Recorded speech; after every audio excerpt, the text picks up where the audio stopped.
जय जोहार। हमारे छत्तीसगढ़ देख रहे हैं आप। मैं हूं आशीष त्रिपाठी आपके साथ और शुरुआत इस वक्त की बड़ी खबर से। दरअसल फ्लाइट में बॉम्ब की सूचना के बाद रायपुर में इमरजेंसी लैंडिंग करवाई गई और बॉम्ब की सूचना में यात्रियों में हड़कंप मच गया। इंडिगो की फ्लाइट नागपुर से कोलकाता जा रही थी। रायपुर में इस फ्लाइट की इमरजेंसी लैंडिंग करानी पड़ी और 100 से ज्यादा यात्रियों को यहां उतारा गया। फ्लाइट की जांच हुई और इसके बाद बहाल किया गया फ्लाइट की सेवा को। और क्या कुछ स्थिति रही इस पर और डिटेल्स आप तक आगे पहुंचाएंगे। फिलहाल आपको बता दें कि नागपुर से इंडिगो की फ्लाइट ने उड़ान भरी जिसमें 100 से ज्यादा यात्री सवार थे और इन्हें कोलकाता जाना था और कोलकाता जाने के लिए ये फ्लाइट नागपुर से उड़ी थी। लेकिन नागपुर से उड़ी इस फ्लाइट को कोलकाता पहुंचने से पहले ही रायपुर में इमरजेंसी लैंडिंग उसकी करानी पड़ी क्योंकि इस फ्लाइट में बॉम्ब होने की सूचना मिली थी। और इस पूरी सूचना के बाद यात्रियों में भय का माहौल था। सभी घबराए हुए थे और दहशत में थे। इंडिगो की फ्लाइट को एंट्री गेट के पास में ही तमाम यात्रियों को यहाँ पे रायपुर में सिक्योरिटी पर्पस लैंड कराया गया और इस आपातकालीन लैंडिंग के बाद फ्लाइट की सघन जांच हुई और यात्रियों को काफ़ी देर तक असुविधा का सामना करना पड़ा। फ्लाइट में बॉम्ब होने की सूचना मिलने के बाद से हड़कंप मच गया। रायपुर एयरपोर्ट पर इमरजेंसी लैंडिंग के बाद ये हालात बने।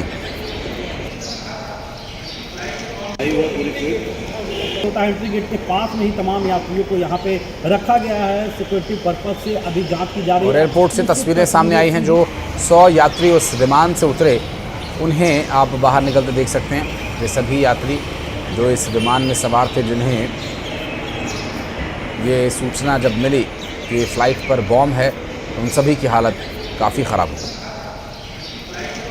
इंडिगो की एक बम होने की बात सामने आई है और आप देखिए इस वक्त रायपुर एयरपोर्ट पर सभी यात्रियों को इमरजेंसी लैंडिंग करके उतारा गया है और सभी यात्री है यहाँ पर मौजूद हैं। और ख़ास बात यही है कि बम होने की अफवाह के बाद इस तरह से जो लैंडिंग है वो की गई है। 100-150 से अधिक अधिकारी हैं जो यहाँ पर मौजूद हैं और तमाम जो लोग हैं वो यहाँ पर मौजूद हैं क्योंकि सभी यात्री हैं और उनको यहाँ पर खड़ा किया गया है। और ये लगातार इस तरह की जो धमकियां हैं वो मिलती जा रही है। रायपुर एयरपोर्ट पर इमरजेंसी लैंडिंग है वो कराई गई है और इसके बाद आनन फानन में इमरजेंसी लैंडिंग है वो हुई है। नागपुर से कलकत्ता फ्लाइट है वो जा रही थी और आप देख सकते हैं तमाम यात्रियों को यहाँ पर उतारा गया है। और अभी फिलहाल बम निरोधी दस्ता है और इमरजेंसी तमाम सेवाएं हैं उसे यहाँ पर बुलाया गया है। सुरक्षा के पुख्ता इंतजाम किए गए हैं। कहीं वास्तव में इस जो फ्लाइट में बम तो नहीं है, अब इसकी जांच है वो की जा रही है। कैमरा पर्सन मनीष गीते के साथ युगल तिवारी, न्यूज 18 रायपुर, छत्तीसगढ़। और बात करेंगे हमारे सहयोगी युगल तिवारी इस वक्त हमारे साथ मौजूद हैं। युगल, अभी क्या स्थिति है फिलहाल? जो यात्री यहाँ से जिन्हें फ्लाइट से उतारा गया था उनकी आगे की यात्रा कैसे बहाल होगी और अभी क्या कुछ स्थिति है? जांच में क्या कुछ तथ्य सामने आए हैं? देखिए आशीष, बम अपने आप में दहशत पैदा करता है और हम इस वक्त मौजूद हैं एयरपोर्ट पे और एयरपोर्ट में चूंकि ग्लास लगा हुआ है, अंदर की तस्वीर हम दिखाने का प्रयास है वो करेंगे। सभी लगभग 100 से अधिक यात्रियों को यहाँ पर रखा गया है। उन्हें जो लॉन में रखा गया है और बड़ी दुर्भाग्य की बात कही जा सकती है कि एयरपोर्ट अथॉरिटी इस मामले पर कुछ भी बचाने से बच रहा है। साथ ही इंडिगो जो फ्लाइट के जो संचालन करता है जो यहाँ पर मौजूद है वो भी किसी तरह की जानकारी नहीं दे रहे हैं। लेकिन एक जानकारी ये हाथ लगी है, ये बात सामने आई है कि अंदर ही किसी व्यक्ति ने यह अफवाह फैलाई थी कि इसमें बम है। उसके बाद इसको नागपुर से कोलकाता जाने वाली इस फ्लाइट को यहाँ पर इमरजेंसी लैंडिंग कराया गया है। चूंकि बम होने की अफवाह है तो ऐसे में या फिर बात सामने आई है तो ऐसे में बम निरोधी दस्ता है उसे भी यहाँ पर बुलाया गया है। साथ ही साथ इमरजेंसी जो सेवाएं हैं, मेडिकल जो सेवाएं हैं वो भी यहाँ पर तैनात की गई है। और अभी सभी यात्रियों की सुरक्षा जांच है वो हो रही है। उम्मीद यही है कि इन यात्रियों को उनके गंतव्य को भेजा जाएगा। क्योंकि नागपुर से फ्लाइट आ रही थी, कोलकाता जा रही है, तो ऐसे में कई ऐसे यात्री हैं जिनको अंतर्राष्ट्रीय स्तर की उड़ानें हैं वो भरनी है। अब उनके लिए संशय की स्थिति बन गई है। कई यात्री हैं अंदर हंगामा इसलिए मचा रहे थे क्योंकि यहाँ पर उन्हें किस तरह की सेवाएं दी जाएंगी, उन्हें कब रवाना किया जाएगा, इसकी जानकारी उन्हें नहीं दी जा रही थी। तो ये कहा जा सकता है कि इस तरह की जो ये अफवाह है या फिर वास्तव में उसमें बम है, इसकी जांच है की जा रही है। और चूंकि एक फ्लाइट को इमरजेंसी लैंडिंग कराया गया है, ऐसे में अन्य फ्लाइट की जो उड़ान है उस पर भी इसका असर पड़ता है, क्योंकि यहां पर अब जांच हो रही है उस इंडिगो फ्लाइट की। तो ऐसे में उसके आसपास कोई फ्लाइट की लैंडिंग है वो नहीं की जा सकती, उड़ान भी वो नहीं भर सकते, क्योंकि किसी वक्त किसी भी समय अगर बम है तो कोई हादसा है वो हो सकता है। फिलहाल एयरपोर्ट अथॉरिटी और इंडिगो फ्लाइट के जो संचालक हैं या जो मैनेजमेंट है वो इसमें किसी तरह की जानकारी नहीं दे रहे हैं। आखिर यह अफवाह कहां से आई इसकी भी जानकारी नहीं दे रहे हैं। तमाम यात्री हैं संशय में है, चूंकि बम होने की बात है तो ऐसे में एयरपोर्ट पर एक जो खतरा है वो मंडराता है। हजारों यात्री आते हैं और ऐसे में खतरा बिल्कुल बना रहता है। देखिए अमूमन फ्लाइट का समय है लेकिन यहाँ पर कोई भी यात्री अभी नहीं आ रहा है। तो कुल मिलाकर ये कहा जा सकता है सन्नाटा बाहर पसरा हुआ है, अंदर जो यात्री हैं जो अभी यात्रा करने वाले हैं उनमें अभी संशय की स्थिति है वो बनी हुई है। तो फिलहाल अभी संशय की स्थिति बनी हुई है। बम होने के बाद से ही दहशत है वो ऑटोमेटिक है, लोगों के मन में, लोगों के जहन में आ जाता है आशीष। तो ऐसे में एयरपोर्ट प्रबंधन को सामने आना चाहिए और इसकी जानकारी है कि वास्तव में किस तरह की स्थितियां हैं उसकी जानकारी है वो क्लियर करनी चाहिए, ताकि लोग हैं जो यात्री हैं वो दहशत में ना रहे। जी स्वाभाविक है, और यात्रियों की सुरक्षा और उनके भय को मुक्त रखा जाए ये जरूरी है, एयरपोर्ट अथॉरिटीज के लिए भी, फ्लाइट अटेंडेंट्स के लिए भी और उन कंपनीज के लिए, सिक्योरिटी एजेंसीज के लिए। बहुत शुक्रिया आपका इस पूरे मामले पर जानकारी देने के लिए युगल। और बलौदाबाजार में दो लोगों के बीच मारपीट का एक वीडियो सामने आया। दरअसल लवन नगर पंचायत में दो लोगों के बीच मारपीट हो गई और एक शख्स ने दूसरे पर ताबड़तोड़ हमले कर दिए। लवन नगर थाने की पुलिस ने आरोपी को गिरफ्तार कर लिया है। और ये देखिए, ये वो तस्वीरें हैं जब ये पूरा विवाद हुआ, जहां दो लोगों के बीच जमकर मारपीट हुई। एक शख्स ने दूसरे शख्स पर ताबड़तोड़ हमले कर दिया। आरोपी को फिलहाल हिरासत में ले लिया गया है। और इस पूरे बवाल के दौरान वहां काफी संख्या में लोग भी मौजूद थे, लेकिन हाथापाई चलती रही।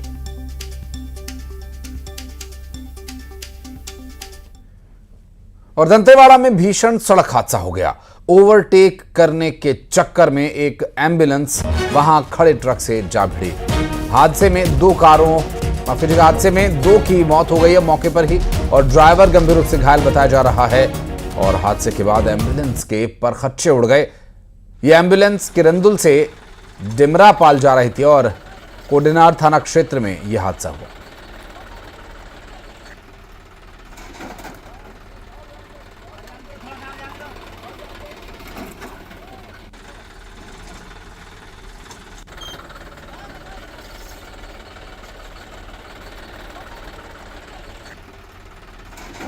तो भीषण सड़क हादसे की ये तस्वीर दंतेवाड़ा से सामने आई, जहां हादसे के बाद एम्बुलेंस की हालत आप देख सकते हैं किस तरह से हो गई थी।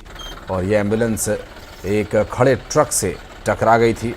और इस दुर्घटना के बाद जहां दो लोगों की मौके पर ही मौत हो गई, तो वहीं एक अन्य गंभीर रूप से घायल बताया जा रहा है।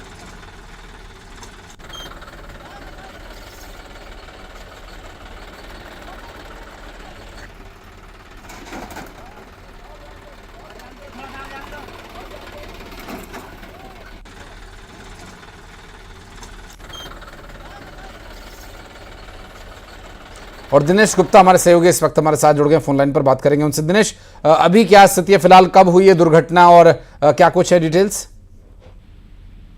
जी मैं आपको बता दूं कि सुबह जो सड़क हादसा हुआ था उसमें दो लोगों की मौत हो गई थी और जो चालक है वो गंभीर रूप से घायल था, जिसका इलाज डिमरापाल मेडिकल कॉलेज में चल रहा है। मैं आपको बता दूं कि जो परिजन है वो जो मृतक के परिजन वहां पहुंच चुके हैं घटनास्थल पर और इसकी कार्रवाई जारी है और पीएम के लिए उनको जो शव है उनको पुलिस को सुपुर्द करना है परिजनों को। मैं आपको बता दूं कि सुबह से ही जब यह घटना मिली तो जो परिजनों में मातम छा गया और अभी जो ड्राइवर जो चालक है उसकी हालत गंभीर बताई जा रही है और उसका इलाज चल रहा है डिमरापाल के कॉलेज में। जी बहुत शुक्रिया आपका इस पूरे मामले पर जानकारी देने के लिए दिनेश।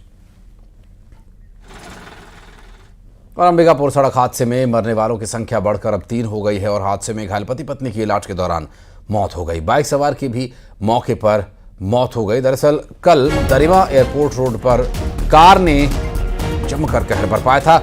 गुस्साए ग्रामीणों ने कार को आग के हवाले कर दिया था। काठी गांव के पास यह हादसा हुआ। तस्वीरें आपकी स्क्रीन पर आप देख सकते हैं इस अंबिकापुर से सामने आई तस्वीर को, जिससे इस पूरी घटना की तस्दीक होगी। और क्या हालात उस वक्त थे ये तस्वीरों में आप देख सकते हैं। ग्रामीणों ने कार को ही आग लगा दी और ये पूरा बवाल कितना बड़ा और व्यापक हो गया, 2 तस्वीरों में देखिए।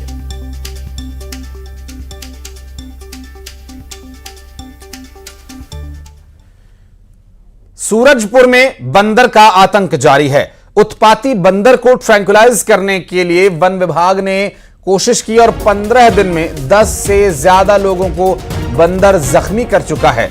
वन विभाग की टीम ने ट्रैंकुलाइज कर बंदर को पकड़ने की कोशिश की, लेकिन बंदर पकड़ में नहीं आया। सूरजपुर वन क्षेत्र के लटोरी का यह पूरा मामला बताया जा रहा है।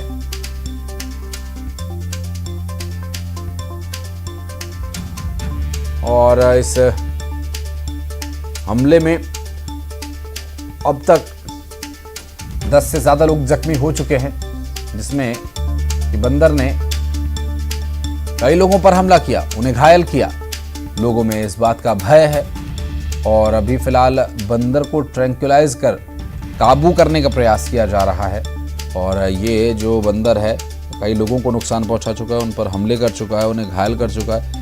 ऐसे में बंदरों के इस आतंक से निपटने के लिए ये प्रयास किया जा रहा है कि ट्रैंकुलाइज कर उस बंदर को काबू में किया जाए किसी तरह से और फिर उसे उचित स्थान पर पहुंचाया जाए। फिलहाल अब आपको बता दें कि इस पूरे घटना से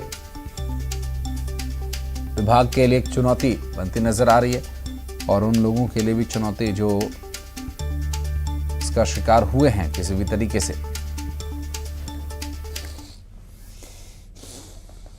और सूरजपुर में हाथियों की दहशत बरकरार है। 35 हाथियों का दल प्रतापपुर वन क्षेत्र में पहुंचा हुआ है। दरअसल हाथियों का यह दल प्रतापपुर नर्सरी के पास पहुंच गया है। हाथियों ने फसलों को नुकसान भी पहुंचा और वन विभाग हाथियों पर नजर बनाए हुए हैं।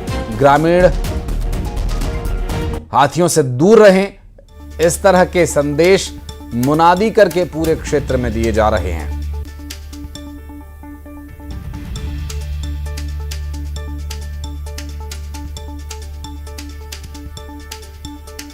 तो फसलों को नुकसान पहुंचा रहे हाथी, तस्वीरें सामने आई सूरजपुर से, जहां पर हाथियों की दहशत।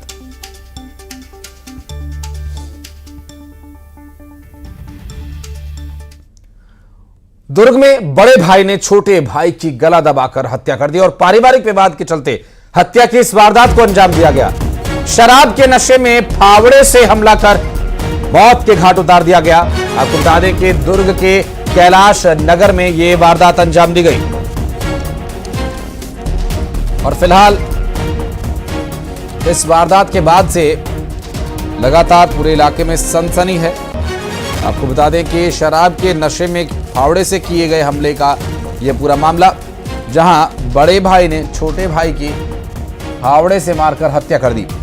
आपको बता दें कि कैलाश नगर में इस वारदात को अंजाम दिया गया था और दुर्ग में भाई भाई के बीच हुआ विवाद बना मौत का कारण। और प्रयागराज में यूपीएससी के बाहर आंदोलन कर रहे प्रदर्शनकारी छात्रों को पुलिस हटा रही है। छात्रों को हटाकर आयोग के बाहर के सड़क को खाली करवाया जा रहा है। बड़ी संख्या में पुलिस और पीएससी को यहां पर तैनात किया गया और आपको बता दें कि आयोग के दफ्तर के बाहर तैनाती की गई है। सड़कों पर आंदोलनकारी छात्रों को जबरन हटाया जा रहा है। हालांकि छात्र वहां से हटने को तैयार नहीं और वे लगातार नारेबाजी करते रहे। इस दौरान प्रदर्शनकारी छात्रों और पुलिस में झड़प भी हो गई। दरअसल छात्रों का आरोप यह है कि उन्हें जबरन वहां से हटा दिया गया और वहीं पुलिस पूरे मामले में जद्दोजहद करती नजर आ रही है। आप देखिए तस्वीरें। पुलिस का कहना है कि छात्रों में दरअसल प्रदर्शन को लेकर, सिस्टम को लेकर जो गुस्सा है इससे बात नहीं बनेगी। हाँ, बैरिकेडिंग तोड़ दिया, बवाल हो गया है। और तस्वीरें हम आपको दिखा रहे हैं, देखिए बैरिकेडिंग टूट चुकी है। यहाँ पर प्रदर्शनकारियों के द्वारा प्रदर्शन करते हुए इस बैरिकेड्स को धक्का देकर तोड़ दिया गया। काफी तादाद में छात्र यहाँ पर इकट्ठा हैं और जो पुलिस कर्मचारी हैं वो यहाँ पर नाकाफी साबित हो रहे हैं। और तस्वीरें आप देखिए कि काफी संख्या में पुलिस फोर्स ने ऐसे लोगों को रोक के रखा है जो किसी भी तरह से माहौल ख़राब कर सकते हैं। बहरहाल ये जो पूरा घटनाक्रम है उत्तर प्रदेश के प्रयागराज से इसकी तस्वीरें सामने आई हैं, जहां पर प्रदर्शनकारी छात्र लगातार अपनी मांगों को लेकर डटे हुए हैं, प्रदर्शन कर रहे हैं, जमकर नारेबाजी हो रही है। और अब तो कुछ कार्यकर्ता दीवार फांदकर या दाएं बाएं से होकर अंदर घुसने की भी कोशिश कर रहे हैं। हेलो, और लगातार वहां से जानकारी मिल रही है। इस वक्त स्थिति यहाँ तनावपूर्ण किंतु नियंत्रण में बनी हुई है और अभी इस वक्त इस स्थिति से निपटने के लिए पुलिस प्रशासन को और मशक्कत करनी पड़ेगी। ये इस वक्त हालात बने हुए हैं यहाँ मौके पर।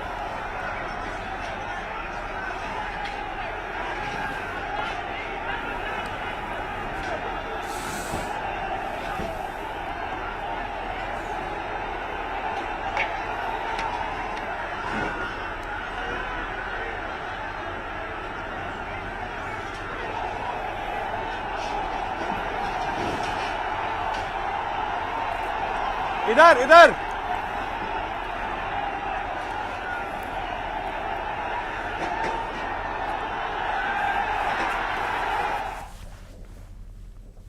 और आज से धान समर्थन मूल्य पर खरीदा जाना है। दरअसल इस साल राज्य सरकार 25,75,804 किसानों से धान खरीदेगी। पिछले साल की तुलना में किसानों की संख्या में लगभग 1 लाख किसानों की बढ़ोतरी हुई है और धान खरीदी का 31 जनवरी 2025 तक की जाएगी। और दरअसल जनवरी 2025 तक होने वाली इस खरीदी में प्रदेश के सभी धान खरीदी केंद्रों पर इलेक्ट्रॉनिक तुला होनी चाहिए, तराजू का इंतजाम करके रखना होगा। और इतना ही नहीं, इस साल किसानों को 3100 रुपए प्रति क्विंटल की दर से समर्थन मूल्य पर रुपए दिए जाएंगे। और धान खरीदी के साथ ही समर्थन का सवाल है। अब यहाँ 31 मार्च तक धान उठाव अनिवार्य, चूंकि ये जो धान उठाव नहीं होता है ऐसे में खुले में धान कई बार खराब हो जाता है। हो चुकी है। हम इस वक्त मौजूद हैं जोरा धान खरीदी केंद्र पे और आप देख सकते हैं यहाँ बकायदा विधिवत तरीके से पूजा अर्चना करके यहाँ पर धान की खरीदी है वो की जा रही है। अगर हम पूरे प्रदेश में बात करें तो पूरे प्रदेश में भी आज से धान खरीदी की प्रक्रिया है वो शुरू हो गई है। 27,01,109 किसान हैं जिनका पंजीयन होगा और वो धान की खरीदी है धान बेच सकेंगे। और इसके अलावा 1,35,891 नए किसान जिनका पंजीयन हुआ है और ये 31 जनवरी से 2025 के दौरान जो किसान है वो धान का समर्थन मूल्य पर विक्रय है वो कर सकेंगे। तो ये कहा जा सकता है कि प्रदेश में 27,01,109 ऐसे किसान हैं जिनका पंजीयन हुआ है। और आप देखिए प्रदेश के सभी धान खरीदी केंद्रों में इस तरह की तैयारी की गई है। पूजा अर्चना के बाद किसानों को माला पहना करके यहाँ पे धान खरीदी की शुरुआत है वो की जाएगी। तो ये कहा जा सकता है कि अब प्रदेश के जो किसान हैं वो अपने धान समिति केंद्रों धान खरीदी केंद्र है वहाँ पर बेच सकेंगे। कैमरा पर्सन मनीष गीते के साथ युगल तिवारी, न्यूज 18 रायपुर, छत्तीसगढ़। और युगल हमारे सहयोगी इस वक्त हमारे साथ मौजूद हैं। युगल, खरीदी शुरू हो गई है और बारदाने की या फिर खुले में धान रखने जैसी कोई परेशानी तो नहीं आएगी? जी बिल्कुल, देखिए 3000 के लगभग जो धान खरीदी उपार्जन केंद्र बनाए गए हैं उन उपार्जन केंद्रों में आज प्रदेश भर के किसान अपने गाड़ी कमाई धान को लेकर के पहुंच रहे हैं और समर्थन मूल्य पर धान की खरीदी है वो हो रही है। फिलहाल अभी चूंकि मौसम भी साफ है और ऐसे में किसी तरह की कोई दिक्कत तो नहीं है। आज धान खरीदी का पहला दिन है, ऐसे में स्मूथली धान खरीदी केंद्र सुचारू रूप से संचालित हो ही रहा है। और साथ ही साथ आज जो किसान पहुंच रहे हैं धान समिति में पहुंच रहे हैं धान बेचने के लिए, उन किसानों का फूल माला पहना करके स्वागत भी किया जा रहा है। बहुत शुक्रिया आपका युगल इस पूरे मामले पर जानकारी देने के लिए। आगे डिटेल्स लेंगे आपसे। और बलरामपुर में अवैध धान परिवहन के खिलाफ बड़ी कार्रवाई हुई। प्रशासन ने 174 बोरी अवैध धान जब्त किया और धान खरीदी शुरू होने से पहले बिचौलिया एक्टिव हो गए हैं। उत्तर प्रदेश से ये अवैध रूप से धान लाया जा रहा था। आपको बता दें कि रघुनाथ नगर राजस्व और खाद्य विभाग की टीम ने मिलकर इस कार्रवाई को अंजाम दिया।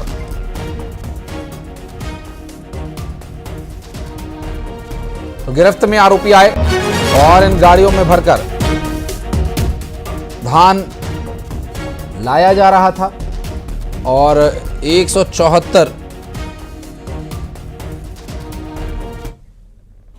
बढ़ते आगे। कवर्धा में अवैध धान पर बड़ा एक्शन लिया गया, जहां ट्रक से 700 कट्टा धान जब्त किया गया। आपको बता दें कि जब्त धान की जो कीमत है वो करीब 5 लाख रुपए बताई जा रही है। उत्तर प्रदेश से राजनांद गांव ये ले जाया जा रहा था धान। चिल्फी पुलिस ने इस कार्रवाई को अंजाम दिया है।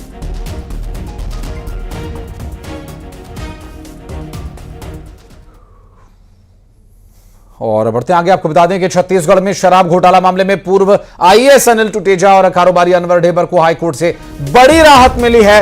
रायपुर जेल में ट्रांसफर की अपील को हाईकोर्ट ने स्वीकार कर लिया है, मान लिया है। पहले दोनों को रायपुर से कांकेर और जगदलपुर की जेल में शिफ्ट किया गया था। दोनों ने तर्क दिया कि उनका केस रायपुर में चल रहा है, लेकिन वकील और परिवार यही है, इससे कार्यवाही में सुविधा होगी।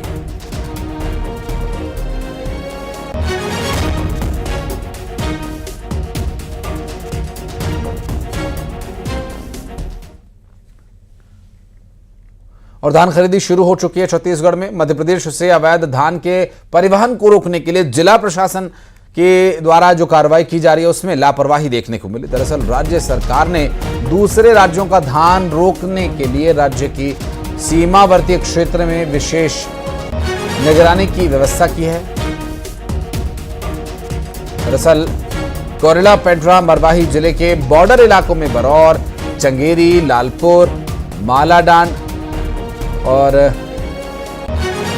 यहां दरमोहली, दरहर और इसके गुर्जर नाले के चेक पोस्ट, लेकिन इस साल सबसे संवेदनशील माने जाने वाले दरमोहली में किसी भी तरह के चेक पोस्ट नजर नहीं आ रहे।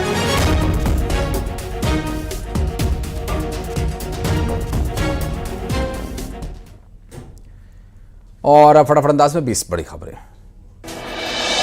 शक्ति के एथेना पावर प्लांट में